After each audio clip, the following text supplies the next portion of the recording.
Hello বন্ধুরা, আজকের ভিডিওতে আলোচনা করব ডাব্লিউবিপি কনস্টেবল 2024 সালের যে রিক্রুটমেন্টটি কেস চলছে সেটি রেজাল্ট ভোটের আগে আসবে নাকি ভোটের পরে আসবে। ভোটের আগে আসলে সেটি কবে আসবে? 26 সালে কি ডাব্লিউবিপি পুলিশের কনস্টেবলের কোনো কি নতুন রিক্রুটমেন্ট বেরোবে? এর উত্তর কি? বিস্তারিত আলোচনা করব আজকের ভিডিওতে, তাই ভিডিওটি শেষ পর্যন্ত দেখার অনুরোধ রইল। প্রথমে যদি আমরা রেজাল্টের দিকটা দেখতে যাই, তাহলে উত্তর কি, ভোটের আগে আসবে নাকি ভোটের পরে আসবে।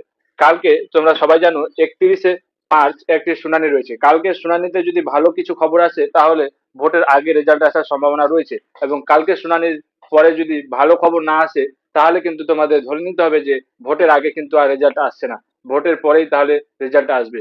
এবং বিভিন্ন সংবাদ মাধ্যমে কি প্রচার হচ্ছে সেটা তোমাদেরকে দেখাবো। এখানে এটা কর্মসংস্থান থেকে বেরিয়েছে। 2024 সালে পশ্চিমবঙ্গ পুলিশ কনস্টেবল পদে চূড়ান্ত মেধা তালিকা কবে বেরোবে?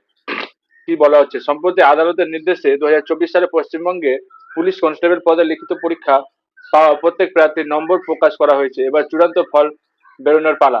কবে ফল বেরোবে তা এখনো ঠিক হয়নি।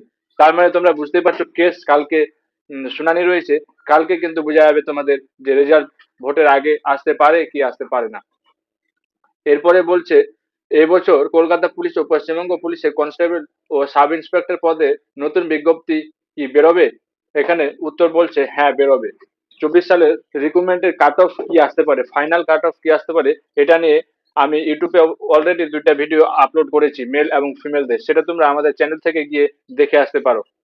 তো চ্যানেলে নতুন হয়ে থাকলে চ্যানেলটিকে অবশ্যই সাবস্ক্রাইব করবে এবং পাশে থাকা বেল আইকনটি অন করে রাখবে।